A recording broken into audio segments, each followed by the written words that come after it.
बिस्मिल्लाहिर्रहमानिर्रहीम। मैं शाहिद महमूद एडवोकेट हाज़िर खिदमत है। आज हम सीपीसी का लेक्चर नंबर 2 स्टार्ट करने वाले हैं। पहले हमने पार्ट 1 को अपनी डिस्कशन में रखा, आज पार्ट 2 स्टार्ट करने वाले हैं जिसमें एग्जीक्यूशन से बाबत हमारा टॉपिक रहेगा।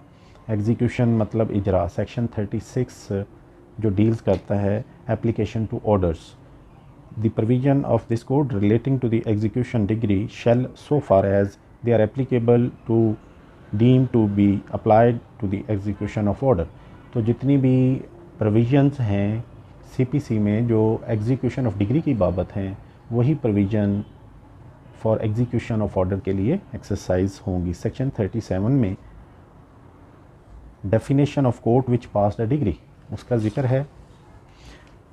आगे आता है जी कोर्ट बाय विच डिग्री में बी एग्जीक्यूटेड। कौन कौन सी कोर्ट डिग्री एग्जीक्यूट कर सकती हैं। सेक्शन 38 में डिग्री में be executed either by court which pass it और by court to which it sent for execution. तो ये 38 में अगर जिस कोर्ट ने डिग्री पास की है वो भी उसे एग्जीक्यूट कर सकती है, या दूसरी सूरत में जो इस कोर्ट को for the purpose of execution वो डिग्री ट्रांसफ़र होती है वो भी उस कोर्ट को वो पावर हैं कि वो एग्जीक्यूट करवा ले। तो 38 में ये हुआ कि कौन कौन सी कोर्ट्स डिग्री एग्जीक्यूट कर सकती हैं। नंबर 1 जिसने पास की हो, नंबर 2 जिसको ट्रांसफ़र हुई हो। 39 में ट्रांसफ़र ऑफ डिग्री है कि डिग्री कहाँ ट्रांसफ़र होगी। The court which pass the decree may on application of decree holder sent it for execution to another court. 39 में किन सूरतों में और किस बेस पे वो डिग्री ट्रांसफ़र होगी। 39 में ये लिखा है कि एप्लीकेशन ऑफ डिग्री होल्डर पे वो ट्रांसफ़र होगी। आगे ग्राउंड्स हैं A B C D। If the person against whom the decree is passed actually or voluntarily resides or carries on business or personally works for gain within the local limits of the jurisdiction for such other court. Number 1। Number 2, if person has no property within the local limits of the jurisdiction of the court which passed the degree sufficient to satisfy such degree and has property within the local limits of the jurisdiction of other court। तो पहले में आ गया जिसके ख़िलाफ़ आपने degree execute करवानी है वो या तो किसी दूसरी कोर्ट की जुरिस्डिक्शन में रहता हो या बिज़नेस करता हो तो उस कोर्ट को भेजी जाएगी। दूसरे में आ गया कि अगर वो पर्सन जिसके ख़िलाफ़ आपने डिग्री एग्जीक्यूट करवानी है उसकी इस लोकल लिमिट में कोई प्रॉपर्टी नहीं है तो वो उस कोर्ट को डिग्री भेज दी जाएगी जिस लोकल लिमिट में उस जजमेंट डेटर की प्रॉपर्टी हो। तीसरा है if the decree direct the sale और delivery of immovable property situate outside the local limits of the jurisdiction of the court which passed. Third सूरत में कब ट्रांसफ़र होगी कि जब इमूवेबल प्रॉपर्टी की सेल और डिलीवरी का इशू हो और वो इमूवेबल प्रॉपर्टी उस कोर्ट जिसने पास की हो उसकी जुरिस्डिक्शन से बाहर हो, तो देन भी डिग्री ट्रांसफ़र हो जाएगी उस कोर्ट में जिस कोर्ट की जुरिस्डिक्शन में वो इमूवेबल प्रॉपर्टी होगी। If the court which pass the degree consider for any other reason which it shall record in writing that a degree should be executed by other court. तो 3 जो grounds ऊपर mention हुई हैं उनके अलावा 4th ground है अगर court समझे फॉर एनी अदर रीज़न, जो कि लॉ में तीनों में नहीं बताई गई, कोई भी रीज़न हो सकती है in the interest of justice, this is a discretionary ground कि वो कोर्ट खुद समझे और उसकी वो रीज़न रिकॉर्ड करेगी इन राइटिंग तो वो ट्रांसफ़र हो सकती है। 39 को हम दोबारा ओवरव्यू ये देखते हैं। 39 में ये हुआ कि ट्रांसफ़र ऑफ डिग्री 4 सूरतों में हो सकती है। नंबर 1 कि जिसके ख़िलाफ़ आपने डिग्री एग्जीक्यूट करवानी है वो उस जिसने पास की है डिग्री उसकी जुरिस्डिक्शन से बाहर रहता हो तो ये डिग्री ट्रांसफ़र होगी to the court where that judgement debtor reside or carries on business. और दूसरी आ जाएगी कि अगर जिसने पास की है कोर्ट ने डिग्री उसकी जुरिस्डिक्शन में उस पर्सन की जजमेंट डेटर की कोई प्रॉपर्टी नहीं है तो जिस कोर्ट की जुरिस्डिक्शन में वो कोई प्रॉपर्टी होगी उसको भेज दी जाएगी। और तीसरा ये हुआ कि अगर सेल या डिलीवरी का जजमेंट एंड डिग्री पास हुई है और वो इमूवेबल प्रॉपर्टी की बाबत है तो इमूवेबल प्रॉपर्टी अगर दूसरी कोर्ट की जुरिस्डिक्शन में है तो उसकी भेज दी जाएगी। और 4th में ये लिखा है कि कोर्ट कोई भी रीज़न समझ सकती है उसको रिकॉर्ड करेगी इन राइटिंग और डिग्री ट्रांसफ़र कर देगी। सबसेक्शन 2 है the court which pass the decree may of its own motion send it for execution to any subordinate court of competent jurisdiction. First 39(1) में on the application of decree holder है और second by own suo motu court कोई भी court, higher court अपनी किसी भी lower court को जो उसकी सबॉर्डिनेट कोर्ट होगी, कॉम्पिटेंट जुरिस्डिक्शन की कोर्ट होगी, उसको डिग्री एग्जीक्यूशन के लिए भेज सकती है। जैसे कोई डिग्री पास की हो हाई कोर्ट ने या सेशन कोर्ट ने तो वो सिविल कोर्ट को ट्रांसफ़र कर सकती हैं। Number 40, transfer of a decree to a court in other province.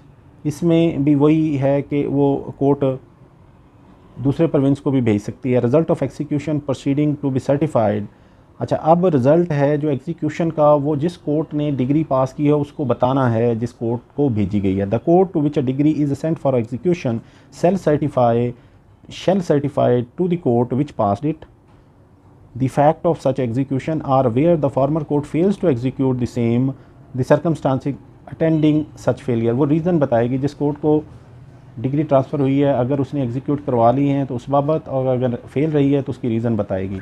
42 में power of executing court executing transferred degree, ये पावर्स बयान किए हैं 42 में डिटेल कि जिसके पास वो डिग्री ट्रांसफ़र होके जाएगी उस एग्जीक्यूटिंग ट्रांसफर्ड कोर्ट को, एग्जीक्यूटिंग कोर्ट को कौन सी पावर होंगी। The court executing a decree sent to it shall have the same power in the executing of such decree as if it had been pass by itself. Simple, वो जिसको transfer की गई है उसके पास भी वही पावर्स होंगी जैसा कि उसने वो डिग्री खुद ही पास की है। बाकी आगे लिखा है, all person disobeying or obstructing the execution of a degree shall be punished by the court in the same manner as it had passed the degree।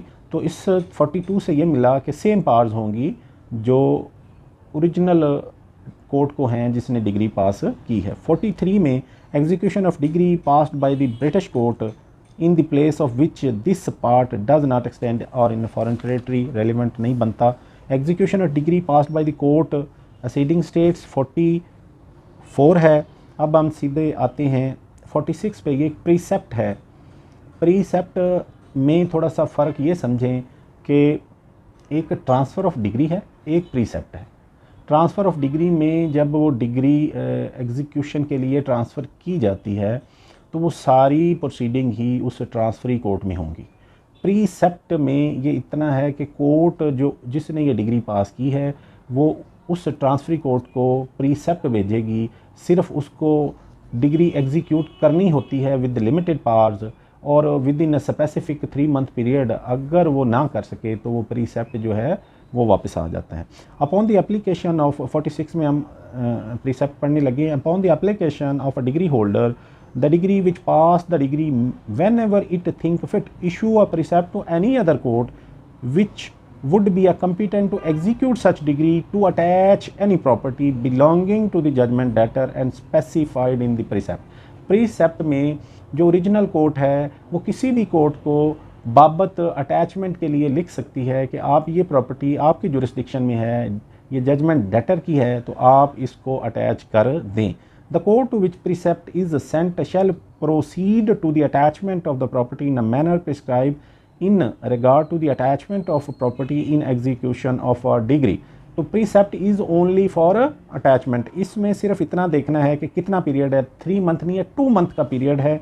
वो अटैचमेंट अगर उससे ज़्यादा वो अटैचमेंट रहेगी तो उसकी प्रोवाइजो पढ़ते हैं। Provided that no attachment under precept shall continue for more than 2 months unless the period of attachment is extended by an order of the court which passed the degree, unless before the determination of such attachment the degree has been transferred to the court by which the attachment has been made and the degree holder has applied for an order for a sale of such property। तो simple is that कि 46 में सिर्फ precept भेजेगी court for the purpose of attachment और वो attachment 2 माह से ज़्यादा नहीं हो सकती। अगर 2 माह से ज़्यादा उस सूरत में होगी जब वो सेल के लिए डिग्री होल्डर अप्लाई करे और कोर्ट उसमें ऑर्डर कर दे। अब हम आगे पढ़ते हैं। Question to be determined by the court executing decree. 47 बड़ा अहम है कि question to be determined by the court executing decree. Number 1, all question arising between the party to the suit in which a degree was passed or their representative and relating to the execution, discharge or dissatisfy the degree shall be determined by the court executing the degree, not a separate suit।